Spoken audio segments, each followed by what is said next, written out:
Well, hello. This is Dr. Pete from Old Man Muscle, coming to you today with a bit of a change of pace video. In my Old Man Muscle handbook, I discuss physical as well as spiritual strength training. And what I will be presenting today is related to the latter, that is, spiritual strength training. Without getting into a lengthy discussion, I suggest that certain kinds of music touch the soul and spirit and enable us to grow in that realm. One kind of music that I believe has the ability to do this in large measure is Western classical music. So today, I want to provide you an opportunity to listen to a particular work that is in the form of a symphony. While it's not going to be one of the famous symphonies of Haydn, Mozart, Beethoven, Brahms, Dvorak, or even Tchaikovsky, it is nonetheless, I feel, one of the finest compositions ever in this genre. And I'm speaking of the Second Symphony of Robert Schumann. Now, when I was a college student, although I studied biology, I maintained a strong interest in music. This led me to enroll in a conducting class, studying under a professor named A.M. Fink. I enjoyed this class very much, but my chosen career path in science prevented me from ever becoming anything more than a novice musician. However, with my conducting aspirations fully intact, it is with great pleasure that I present to you now this discussion and live performance of the Symphony No. 2 of Robert Schumann, which was composed back in 1846. I will preface the music by having a few things to say about each of the symphony's 4 movements without getting too deep or detailed, but I know from experience that many music lovers, whether new to classical music or not, appreciate some comments about the music that they are about to listen to beforehand, especially if they have no prior knowledge of the piece.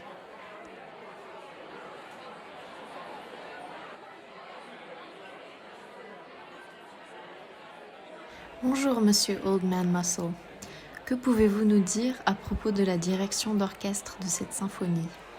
Well, much, of course, has been written about Schumann's health issues at the time he wrote this symphony, as well as his preoccupation with music by Haydn and Bach. And he lived at a difficult time for anyone to write a symphony because the shadow of Beethoven loomed ever so massively.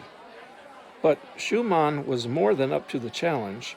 In order to conduct this symphony for a live performance, once you have the totality of the composition figured out in your head and share your ideas with your musicians, you have a limited amount of rehearsal time in order to create the interpretation that is unique to you and your orchestra. The starting point, of course, is what is written on the pages of the musical score, but there is more to it than that.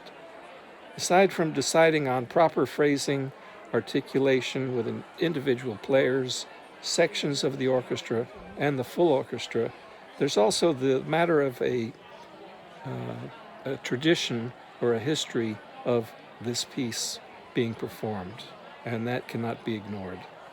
Now, if instead you mean by your question the mechanics of conducting such a symphony, well, I can tell you that I learned there are 3 basic approaches to leading the orchestra with your baton or your hands, and one is you simply beat time. So if the music is in 4/4 time, you do this over and over. Okay.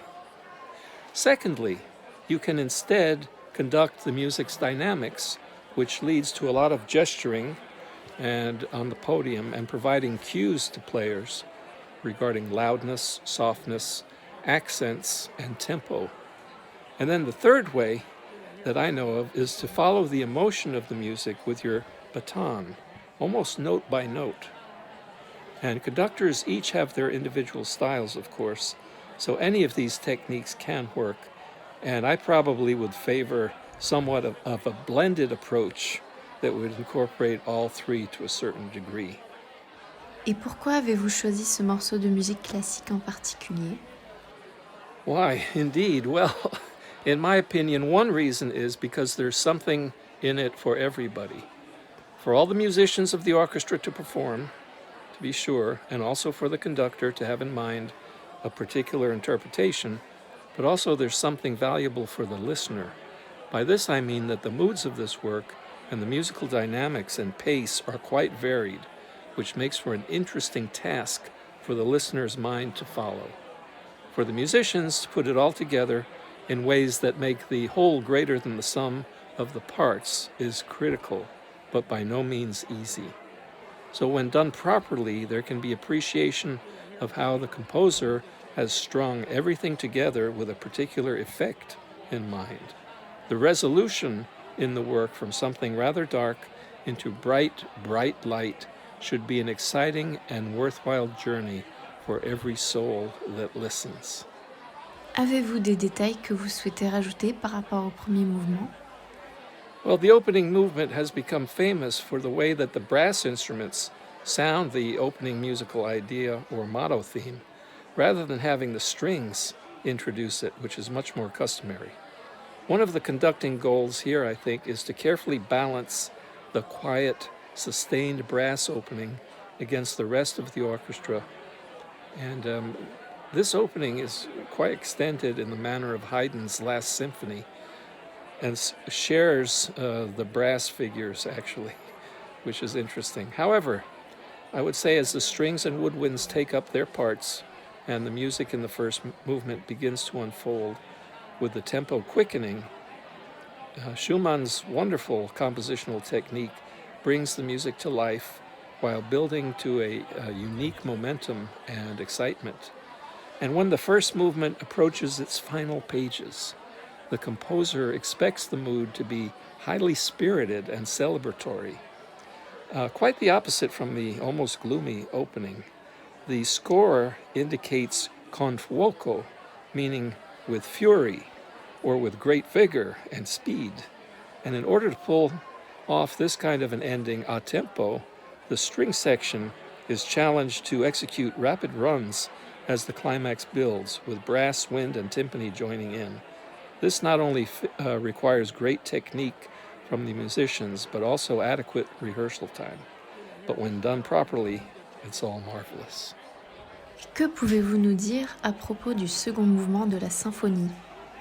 The second movement, the scherzo. I feel there's much to admire in this second movement. It's often been compared to the music of Mendelssohn, thinking of perhaps the incidental music to A Midsummer Night's Dream or maybe the Fourth Symphony. The Schumann Scherzo here is mostly light and lively, although it does feature two unhurried trio sections that slow the pace down. The second one sounds almost like a hymn. The concluding section of the movement, in which Schumann even uses syncopation, recalls the symphony's opening brass notes, so you listen for that. It also offers a breathless sprint to the finish line, which tests the orchestra's ability to not only play very quickly, but also to remain together as they do so. Et à propos de l'adagio ou de la troisième section? Ah yes, the slow movement, the adagio.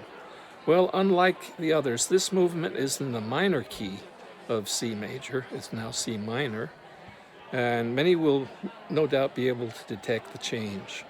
Although at times it almost seems like a lullaby, this movement, the passionate strings playing notes in the high register imply deep emotional intensity. This effect, along with shimmering trills in the violins, casts quite a spell. And as the music is allowed to fade away gently, the stage is finally set for the fourth movement, the finale. And what a finale it is. Enfin, que pouvez-vous nous dire à propos du dernier mouvement? Yes, the melancholy mood of the composer literally vanishes as Schumann launches the final movement with sort of a friendly greeting to join in to an upcoming celebration. And the music that follows is indeed celebratory and exciting, with lots of forward momentum and a feeling of inevitable triumph. The composer even re-engineers the previous movement's main theme, the slow movement, to be a part of the festivities. The music comes to a premature end about halfway through before picking up again and ending in truly dramatic fashion amidst driving brass and a solo of triplet notes played fortissimo on the timpani. From the opening note to the last, this symphony has laid out a musical journey for the listener that I feel pays back positive spiritual dividends, especially upon repeated listenings. Y a-t-il autre chose que vous souhaitez partager avec nous avant d'entendre la performance? Anything else? Well, only that it's a true privilege to share such a symphony as this one. What a composition it is. It has tremendous intrinsic forward momentum and purpose, which can inspire the listener in ways that I think only music can. Although music critics of the past have been a little hard on Schumann and the piece on several grounds, such criticism is unwarranted, in my opinion. This symphony comes after Mozart and Haydn, but before Tchaikovsky, before Dvorak, before Brahms, Bruckner, Mahler, Prokofiev, Copland, Shostakovich. That it can still sound fresh is a testimony to the composer and his distinctive voice and his unique style.